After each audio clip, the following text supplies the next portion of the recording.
I don't think that anything in your house should be so precious that you would like need to put plexiglass around it. I just don't want to live in a museum, and I don't think that anybody should. That is not the point of your home. Your home should be warm and welcoming. It should be beautiful, but it should be functional first, and it should always make you feel comfortable. Welcome to the On the Wall podcast, where we engage in conversations with artists, designers, enthusiasts, and visionaries who shape the world of interiors.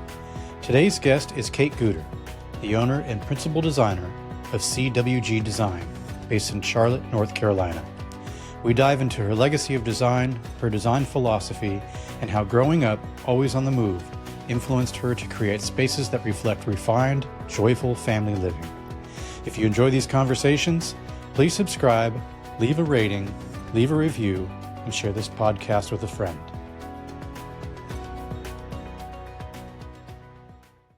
Joining me now is Cate Gooder from CWG Design. Cate, how are you? I'm good. I'm so excited to chat with you this afternoon.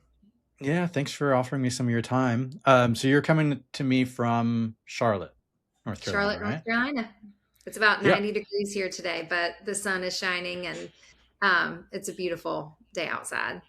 I read something that you moved a lot growing up. Yes. So I'm originally from Louisiana. I'm the youngest of 5 girls, and my parents are flippers. At the time, I didn't really realize that that's what they were, but we moved every 3 years. They would pack all 5 of us up, move us into a new house, and we would live through like construction and renovations. And my mom was knocking down walls and just constant chaos. I mean, so I love it, but she just had like the amazing ability to constantly recreate home wherever we were. So I was chatting with them. We just completed their final flip. That's what I've coined it. I'm just putting it out in the universe. Like, we're not doing this anymore. You're in your 70s. You're done. They're still going. They're still doing it. Oh yeah. So this is it. We're done. No more. So we were counting up. They've done 35 houses. Holy moly. Mm-hmm. And is this just something they do and they live in it for a period of time, or they just rent them out or just flip them, like just sell them? Yeah, I had never really realized until my husband and I were putting an offer in on our current house. And it was like, list everywhere you've lived in the past 10 years. And I was like, oh gosh, well, I guess I'm also a flipper. I was buying places and renovating them ourselves. And so then I called Mom and I just said, I can't remember a house that we ever lived in for longer than 36 months. And she was like, you're totally right. We never did. So she would buy them, and then she'd get that itch to move, and she'd decorate everything to the nines, and 5 daughters, and we just pack it all up and start again. So I have never really known anything than constantly recreating home. It was just how I was raised, and really how I have lived my life with my kids until this house, which is our forever project. So we're constantly redoing little bits of it. Yeah. So that kind of makes sense, because one of my other questions, I was reading, the about section of your website, and it was saying you have a legacy of design. Mm-hmm. And I was like, well, what does that mean exactly? But is that referring to the fact that your parents were basically moving and designing all the time? Yes, definitely. My grandmother went to Ohio State, and she was a home ec major, which basically was design. So she created beautiful homes, and she moved a lot as well. But my in-laws, my mother-in-law is a designer in Durham, North Carolina, and has been doing it for over 3 decades. And my father-in-law is an architect. So I kind of come by it from all angles. Our family's like favorite pastime is to all sit around the table where I'm sitting right now and look at other people's house plans and talk about what we're doing, and cabinetry and hardware and layouts. And that's just how we live and how we speak, and really what does it for all of us. So do you have that sort of move, wanting to always be in a different place kind of spirit, or are you like, oh, I just can't wait to not move?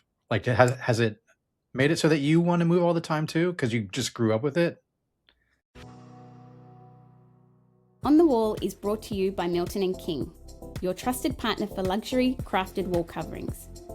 Milton and King's trade program is designed to make your creative process seamless, offering exclusive trade-only benefits such as complimentary samples, early access to new collections, and professional pricing structured to enhance your business success.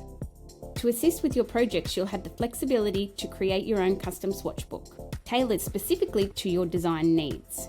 With dedicated customer support every step of the way, our trade program is here to elevate your design vision and simplify your journey from inspiration to installation. Ready to join a partner who understands your craft? Visit miltonandking.com to apply for your trade account today. Milton and King, your vision, our craftsmanship. I would say up until this house. So I have 3 kids, and you know, when I think back on home and childhood, I have fond memories, obviously, and wonderful feelings of home. I walk into my mom's house here. They just moved to Charlotte, so that's super exciting. But I walk into her house, and they've only lived there for 6 months, and it feels like home, which is a really odd thing to say because it's new. It's not a new house, but it just, her ability to kind of create spaces that feel like home. I did have that growing up, but I don't have a house that I think of when I think of like, oh, I learned to ride my bike in that driveway. Oh, that's where we planted that tree. Oh, that's the, all of those sorts of things. I have a lot of houses that I think back on, but I really wanted my kids to come back to the same place over and over and over again and just feel rooted. My husband is from Switzerland, and when he moved here to the States, his mom is still in that same house. So it's been, 30 something years, and we go to visit her and we stay in his childhood bedroom. And there's something so sweet and nostalgic about it.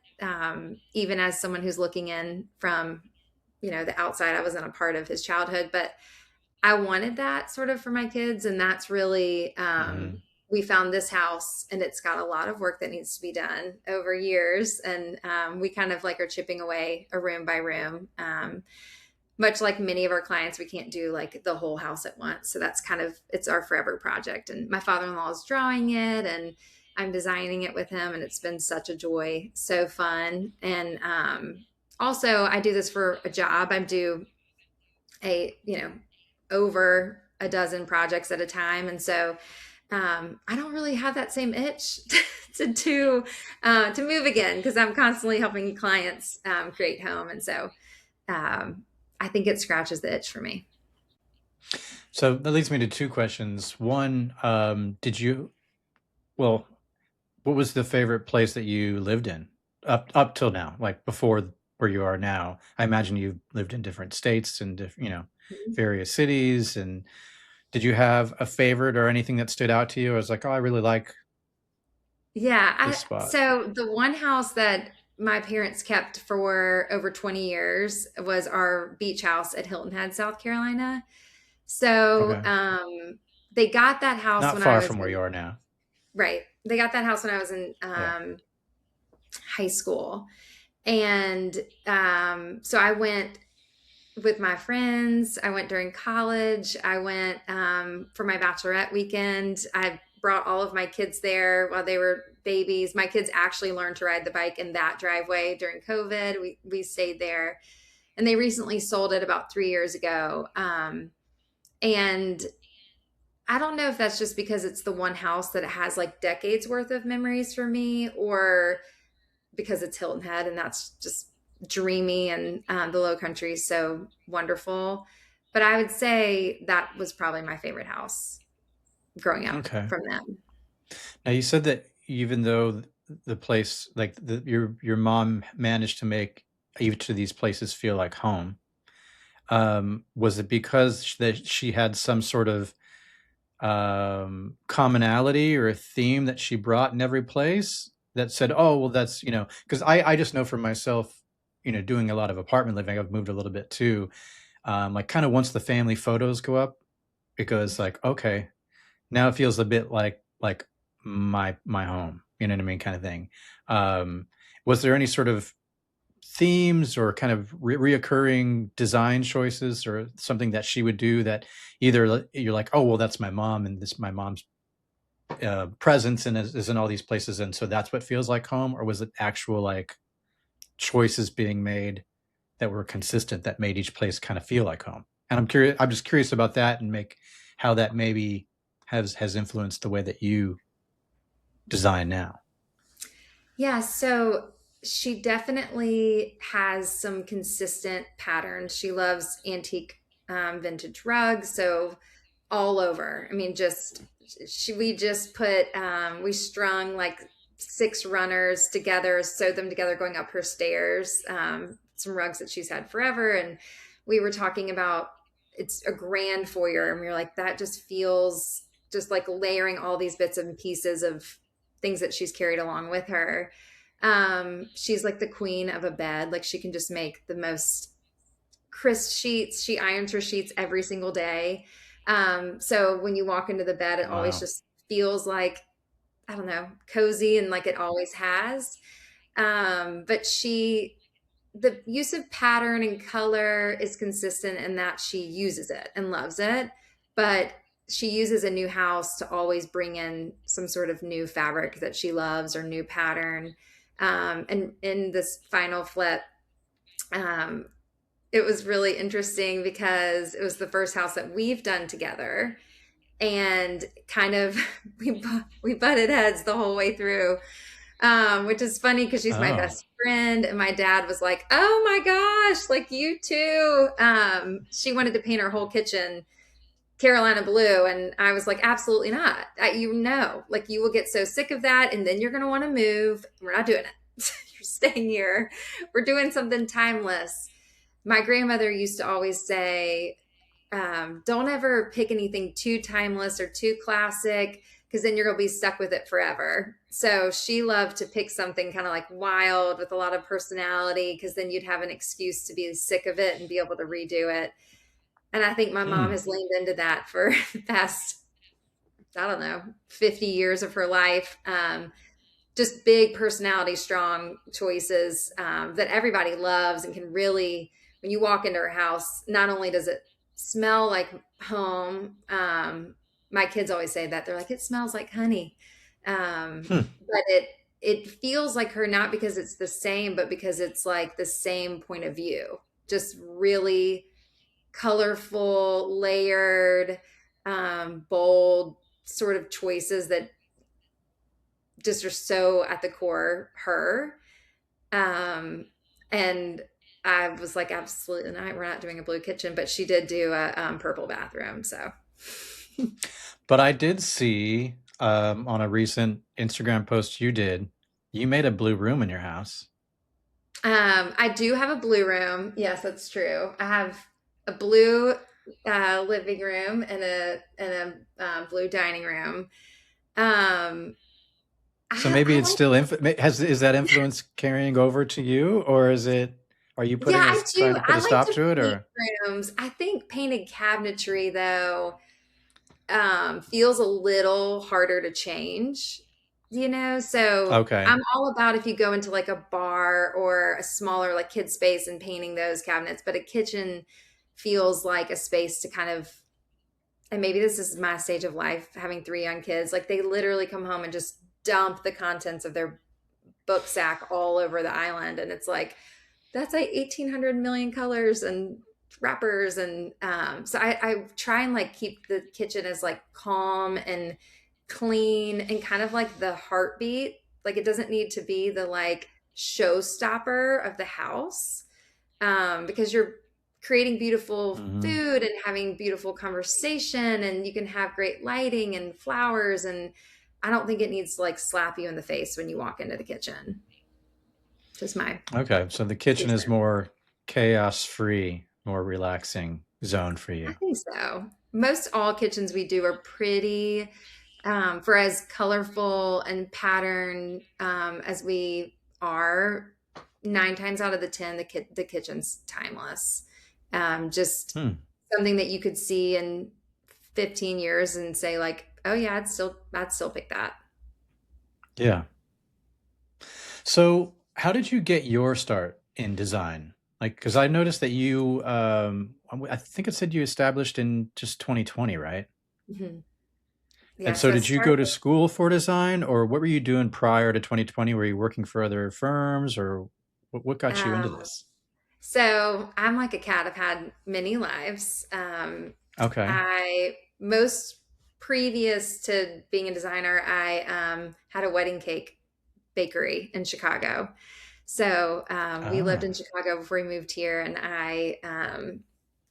my other grandmother owned like a corner store, and she'd make these amazing cakes. And her name, I'm named after her. Her name is Catherine too, and we all called her affectionately Khaki. And people would say, "Oh, Khaki, this cake is going to save your marriage." So that her cake was called SOM, Save Our Marriage Cake. And it didn't work. Her and my grandfather got divorced, but like up until his dying day, he'd be like, "Oh, Kate, would you bring me some of that SOM cake? Would you make me that?" So when she passed away, about 15 years ago, I sort of grieved in making her recipes and just was passing them along. And neighbors started saying like, "Oh, will you make a cake for me? And will you make a cake?" And then it got picked up by a wedding blog, and it just exploded. And so Oh. I like fell into having a wedding cake business. Um, and I am a creative person at heart. I've done all sorts of creative. I sewed my prom dress in high school, and just I knitted all my kids' blankets. I really enjoy the art of creating beautiful things. And in 2020, a friend of a friend moved here from Chicago, and she was building a house in Charlotte up at the lake and was overwhelmed. And I had flipped properties in Chicago like my mother. And so I'm very comfortable kind of looking at spaces and seeing how they could move and how they could be. And so when she moved here, she reached out and was like, "Hey, like, would you help me with this house?" And I called my mother-in-law and my father-in-law, and I just was like, it's kind of a big first project, like a whole home, soup to nuts. And they were like, "Okay, you could do it." So I helped her, and within like 6 months, I had 9 projects and was just off. Everything from a little formal living room to renovations to offices. And now we're a team of 4, and we have, I think we have 7 or 8 whole home projects that we're currently working on. 4 of which are renovations or new builds, and 4 are just full home furnishings. And then we have about a dozen just repeat clients who are like, can't do the whole thing at once, but they might do a kitchen and then they're going to do their bedroom. And those clients kind of rotate like every January after bonus season. They're like, "Okay, I'm ready for this."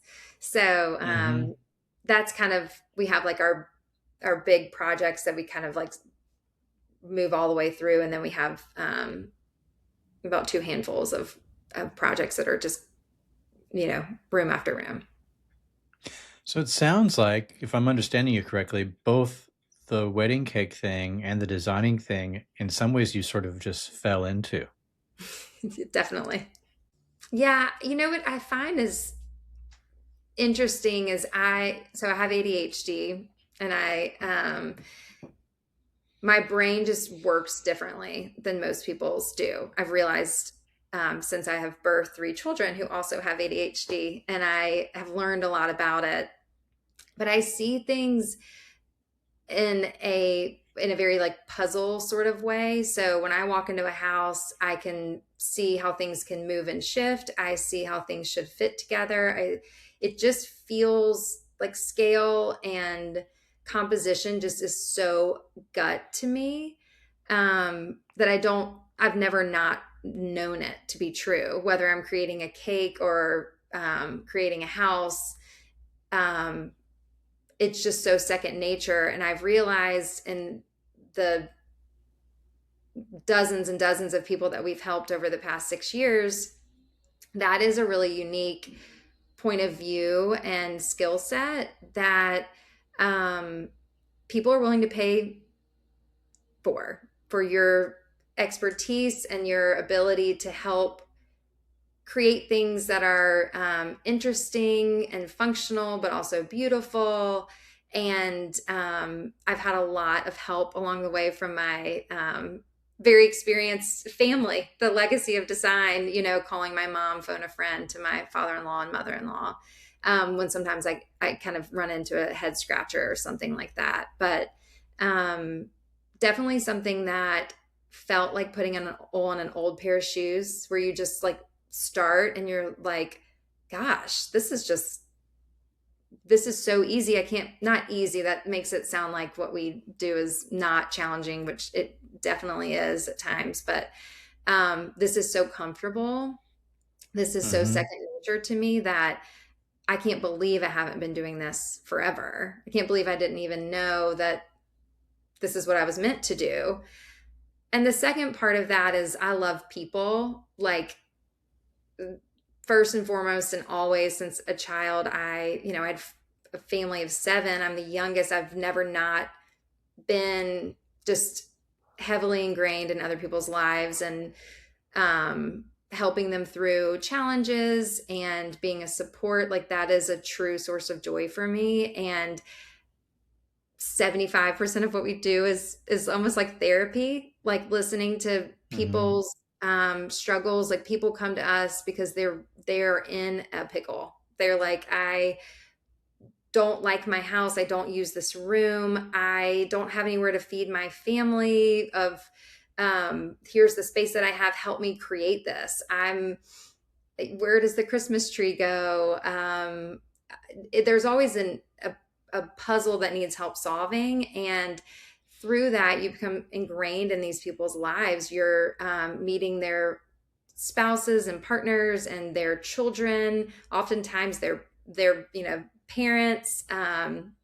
So it is an honor and like a joy to be in these people's lives. And I feel like that is the biggest thing that we do is we help people. Touching just a little bit on the ADHD thing that you brought up, I think there can be misconceptions as to what that is. A lot of times you'll hear about it when it, like, applied to maybe to school children or something, where they're bouncing off the walls and they can't focus or anything like that. But then you find that it's not necessarily about the inability to focus. It's just about finding the right thing to focus on. Because I would imagine that when you are doing a project, or working on a room, you don't have any problem putting your focus on that per se. Do I have that? I mean, what's sort of your read on the ADHD thing?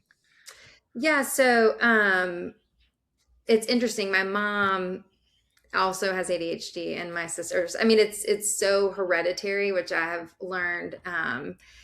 So it makes sense that she wanted to move every 3 years. Like, she'd get very bored, and she needed that like dopamine hit of something new and hard and challenging, which she was a flipper. She also did design.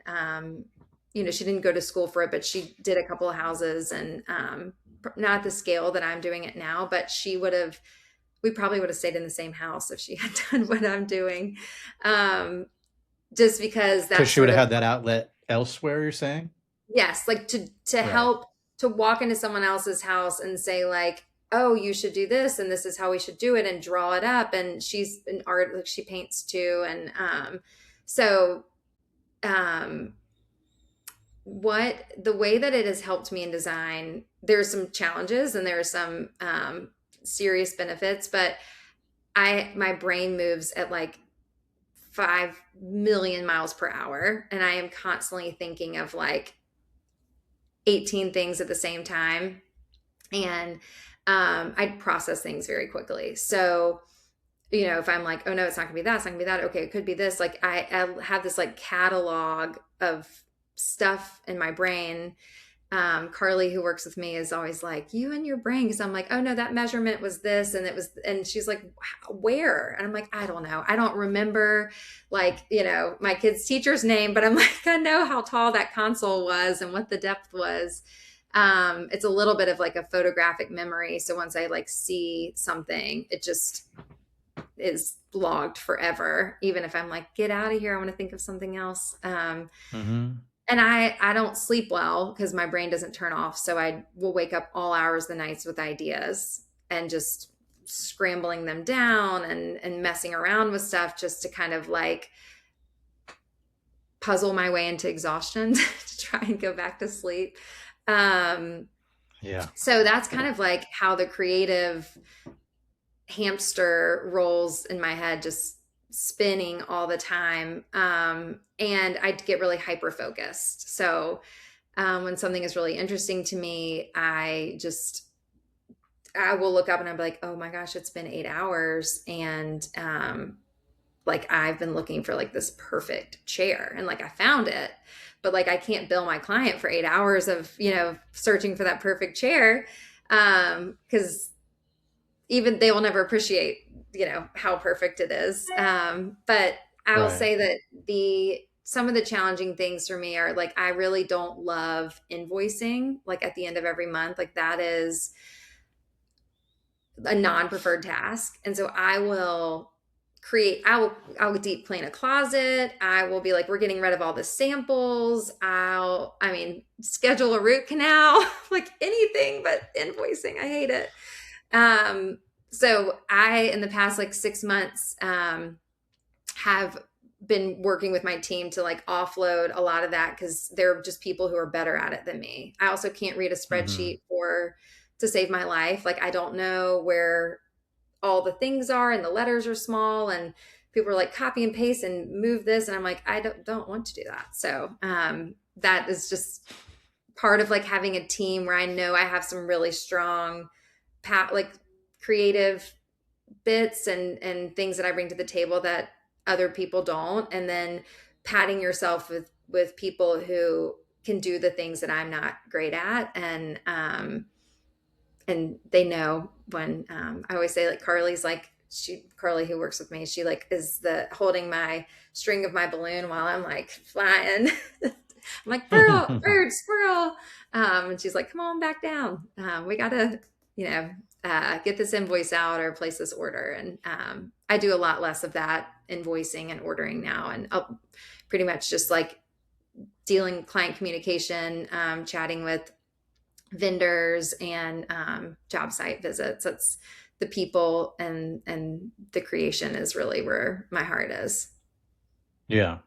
Well, I did notice that on your site, it does say that you do bill by the hour, which is can be unusual for some people, and you are spending all that time in that, So how do you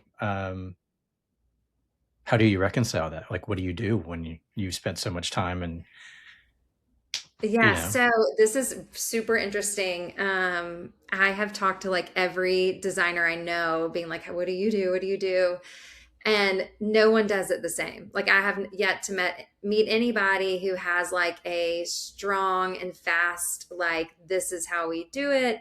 There are some designers who like have backgrounds in finance. And so my husband's a lawyer. So we are like true yin to yang. He like is like, you just put this timer and you just tap it. And when you get up to go get water, you untap it. I'm like, okay, well, I left it on for 3 days. I mean, I just never turned it off. I forgot. So I started billing by the hour specifically for like in-person meetings. I could be like, okay, well, that meeting was 2 hours, but the design time always felt so fluid to me. Like I sometimes can do a room and a quarter of the time it should take someone, just because I do process things so quickly and I do have such a gut for scale and proportion and what things should look like in the changes in a space.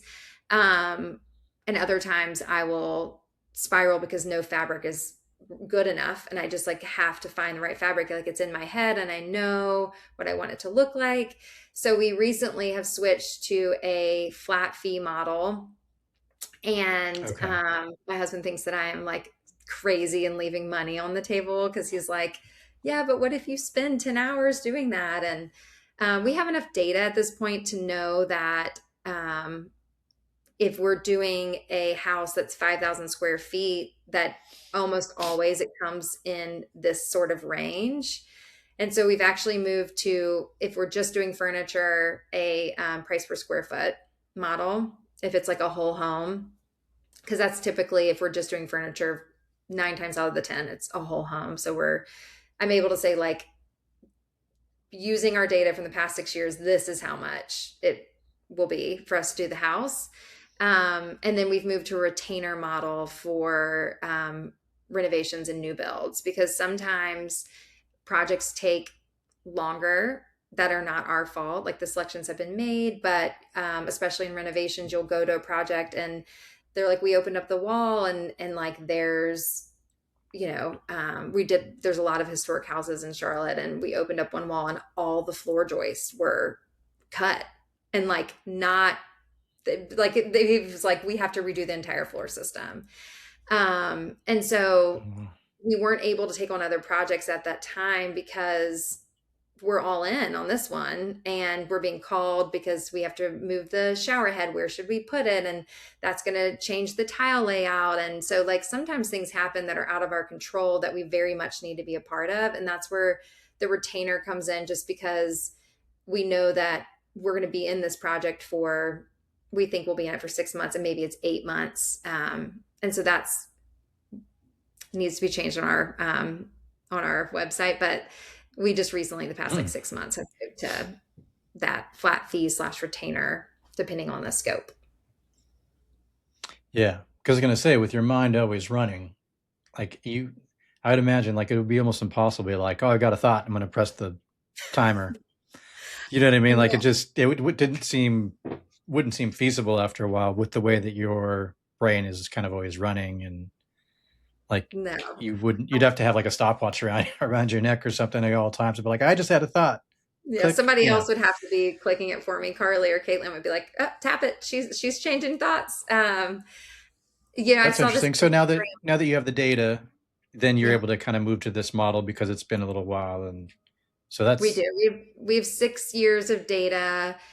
I don't even know how many projects at this point we've done, but enough to say that typically it's this much a square foot just for furniture and design. And then when you move into new builds and renovations, like that's just a wild card and no one really knows. And that's like too scary with flat fee to wrap yourself up in something, because you could be in it for, renovations and new builds, like you're with those people for a minimum of 15 months and sometimes 3 years. So.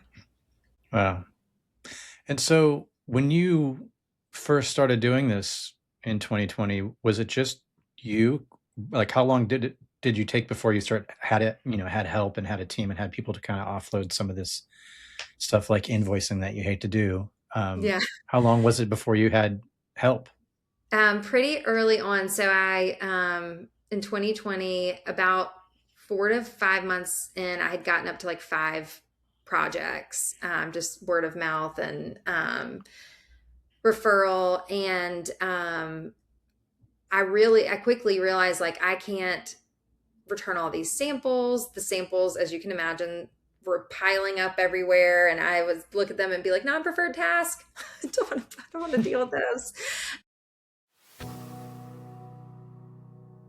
Introducing Benchmade Modern. Tailored sofas crafted just for you, delivered in as little as 4 weeks. Create a custom piece that perfectly reflects your style. Choose from our collection of designs from timeless to modern. Customize the size, then personalize with your ideal fabric, cushion, and leg style. Discover your dream sofa today.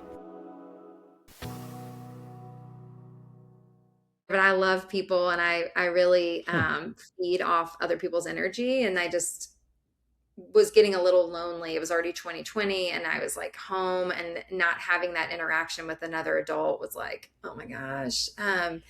So I wasn't by myself for very long. But this is I have two full-time in office employees in addition to myself. And then a part-time employee who does some procurement from her house. And then we have a draftsman who does about 20 hours a week for us. So he does all of our CAD work. Did growing up, did your mom and your grandmother, and I guess your love of design, were you aware of sort of the education behind it? Or was it always just natural instinct? And since you started your business, have you had to do any sort of formal education, or have you read up on artistic movements in design and just, kind of all that more academic stuff? So my mother-in-law went to school for design. So she is trained, went to school for it. My father-in-law, who is an architect, did not. He's self-taught, and he hand draws everything because he's like not tech savvy. And my mom did not go to school for it. And my grandmother did, but never really did anything with it. So I think there is a lot to an education in design, especially. I think about this a lot. Like, would I have gone back and changed that path? Would I have gone to an art school instead? And knowing myself at the time, like, I just wanted to make friends and have fun. And I learned a lot. I graduated with a degree in journalism from UNC Chapel Hill, go Heels, and did marketing right out of college for a little bit for children's books, which also love to read. So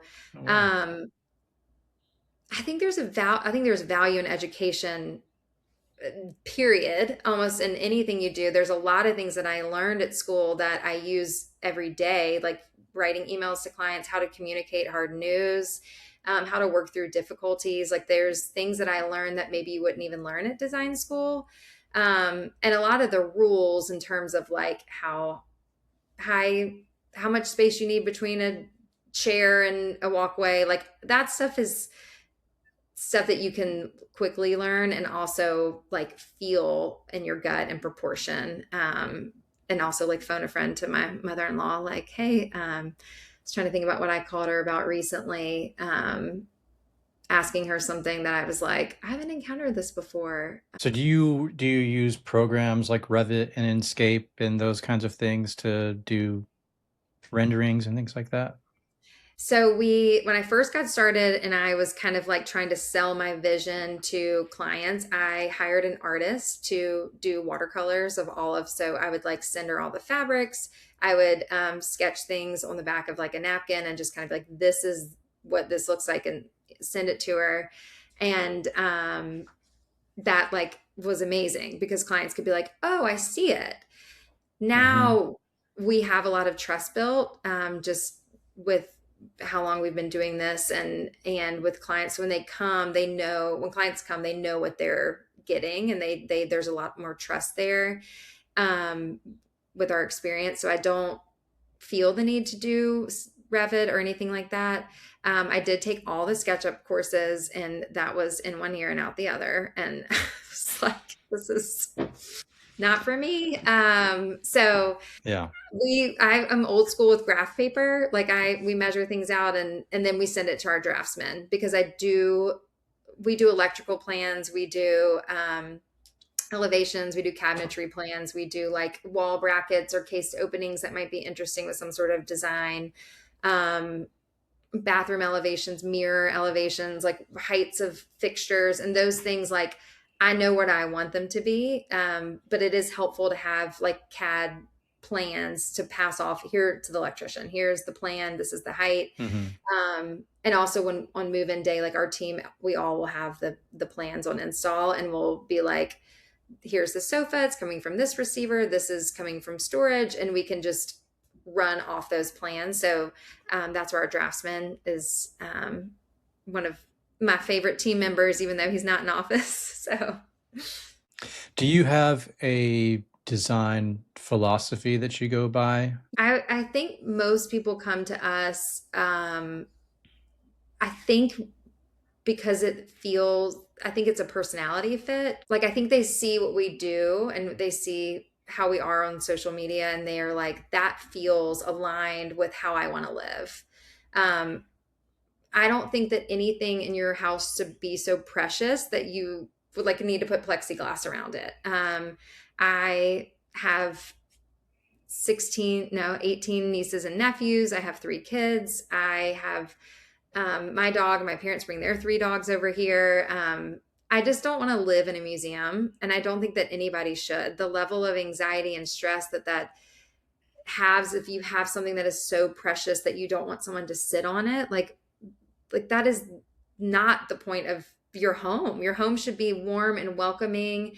If someone like puts their, glass on a table, like, it shouldn't make your heart stop. So my philosophy is it should be beautiful, but it should be functional first. And it should always make you feel comfortable to have people over and to like live in it. Like, your house should be lived in. And it should evolve with your family over time. And so I think our philosophy on design is like the common thread through all projects, regardless if we're doing a home for empty nesters, or if we're doing a home for people who are just their first time home buyers. Like, it should always be beautiful and well designed, but first and foremost, like, you should feel comfortable to live in it.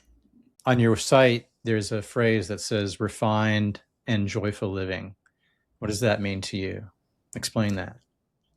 To me, refined means tailored and considered. So we're not just like throwing pillows on a sofa because that's like what you should do. It's like we're doing comfortable pillows, and they're hypoallergenic because you have a kid who's got allergies to animals, and maybe goose down isn't the best thing.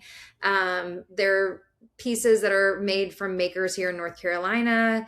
It's fine craftsmanship and woodworking. So we're not buying things that are poorly made, that are not considered. So refined to me means highly considered, with the client in mind and our world, and supporting like community members and people who are doing the right thing and who are run a business with integrity. So that's like the refined part. And the joyful part to me is like your home should spark joy, that you should walk in.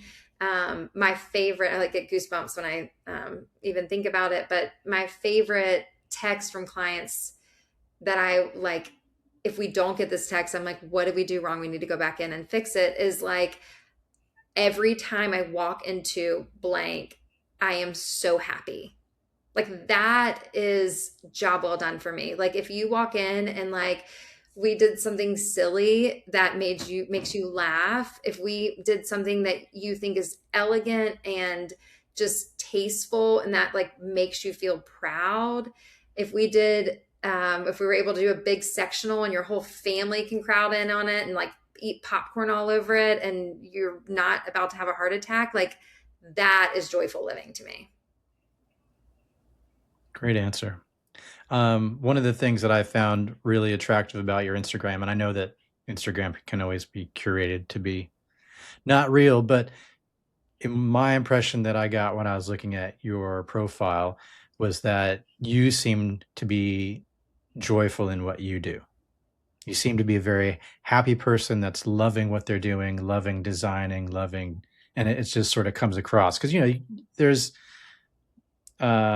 I don't know, super artsy profiles and stuff where you can tell they take it very seriously or whatever. And there's just yours is full of smiles. And I think that's really refreshing. And I think that's very attractive to someone who's wanting to create a happy home. So I I think you thank um, you. do that well. I thank you. I think that is when people come to us, I think that is what they're seeking. I think they're seeking a partner. Sometimes people say, I have no idea what I want. And sometimes people are like, I know what I like. I don't know how to get there. Um, but they're looking for a partner or like a steward of their own taste and their own journey who can like say, this is how we're going to get there and we're going to have fun. And there might be some bumps along the way because this is life, but you get to pick who you do that with. So, especially in renovations and new construction, like I don't get to control that whole process. And even if I did, I couldn't guarantee that everything would be smooth and seamless. So picking a partner in all aspects, whether it's your designer or your builder or your architect, that is flexible in thinking, that is sensitive to your feelings, like that is joyful and able to laugh along the way, like that will just make the whole process so much more enjoyable. And that is what I think that we're bringing is like the human aspect of what design is a really complex business. I mean, I think people really don't understand that. It is spreadsheets, and invoices and measurements and technical things. There are we probably have like a million different people we talk to every week, like from vendors to makers to installers. And there's a lot of personalities and there's a lot of feelings and there's a lot of managing expectations. And so we are like in the art of families and home and managing like all of that. Is it's never the last image you see on Instagram. And so I think conveying the humanity behind design is our ultimate goal, that we're just people too, but we'll do the best we can to get you like a space that brings you joy and that you can be proud of, and with integrity along the whole way. Great. I know we're getting close to an hour. I have about 4 more questions if I can get them in before I let you go. On your site, you describe concierge service. What does that entail? So a lot of our clients, specifically, we have about 4 clients right now that are moving into homes where they don't currently live, and some in Charlotte and some outside of Charlotte. And there's a lot that goes into that. So not only are we designing it and picking out the light fixtures and the window treatments, but there's personal memorabilia, there's movers, there's forks and plates and linens and towels and laundry baskets. I mean, there's just life stuff. And a lot of our clients are dual working couples or don't have the time or flexibility to manage that whole process. So we will partner with organizers, movers to make sure that we've designed the kitchen to function this way. Our client is left-handed, so they would like the dishwasher to be on the left-hand side. So all of those things that we put into the design is communicated to the people who are hanging up your clothes, to our client has migraines and doesn't like scented trash cans, so we're going to get the unscented trash can bags. So just those small tiny details so that when they walk into their house, they just can live joyfully, just live. Some of our clients don't need all of the hand holding, and many of them do. So that's really the like if they're like, hey, I don't want to know when stuff is coming in, like just give me one date, put it all in, and I want to walk in and be done. And some people are, want to go to High Point with us. Some people want to be along for the ride. And so we're really in it for both, whatever works for our clients. And that's what concierge means. Gotcha. How big of a role does wallpaper play in your designs? Oh, we love wallpaper. Oh man, we love it. We'll put it everywhere if we can. Just I think it's just a great way to add pattern and layer and color, and it's, for the most part, if you have a great installer, it's easy to change out if you want to, unlike tile or countertops or something like that. So it's a really great way to layer. Even if you want to like lean into a trend or something that maybe feels so indulgent and fun in the moment, but doesn't feel like something timeless that you would want to have forever, like wallpaper is a great way to do that. Like if you're like, oh my gosh, mustard is having such a moment and I love it. I'm not typically a mustard girl. That's like a great place. Like don't paint your kitchen cabinets mustard, but like let's wallpaper the scullery mustard. That's awesome. So it's a great way to kind of like add those little bits of fun and personality that maybe could be easy to swap out. And like, for example, we just did a Milton and King wallpaper in my mom's house like 6 months ago. We did the dog really? in the park walking one. And Okay.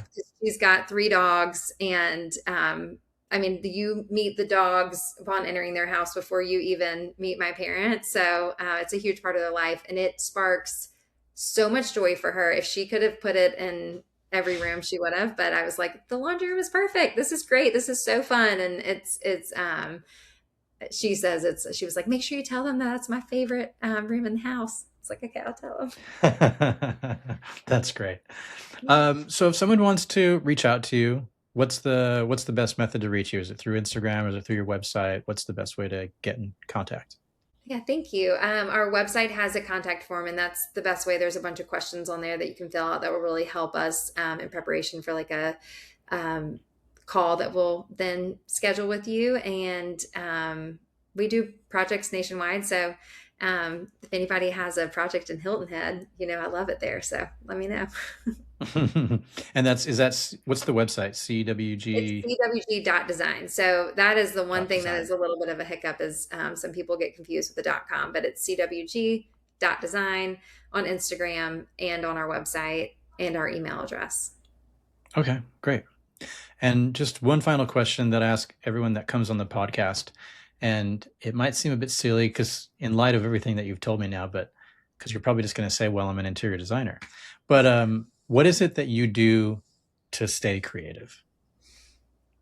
Oh, well, that I actually feel like design is, yes, it like stays creative, but it also can be a creative drain because I pour so much into it. So traveling is really like a must for me, even if it's like I'm driving to like the middle of nowhere, North Carolina, and just going to hit up some antique stores. I'm going to go to an art gallery, that I've never been to, just seeing the way that other people create art and the way that other people live just really sparks something inside me and motivates me to create something new and interesting as well. Any particular places you like to travel? Well, my favorite is Paris, but Okay. I don't get to go there that often, but I love the flea markets at Paris. And I came back with I think over 100 knobs. And my husband was like, what is that? The bag is like, we're gonna have to check it. It's so heavy. And I was like, I don't care. And now we're using them up at this mountain project. And it's just amazing. And sparks so much joy because I think about the person who made them and the sweet man who was selling them to me who did not speak a word of English. And I just went to a French preschool growing up in Louisiana. So I had speak un peu. So we were just communicating back and forth. My husband was rolling his eyes, but I do find that a flea market, even though I can't get to Paris all the time, that's my dream place to go. But a flea market is anywhere, even on a small town in Louisiana, you'll find something, you'll find a treasure. Awesome. Great. Well, thank you so much for spending some time with me today. I really appreciate it. Thank you. Have a great rest of your day.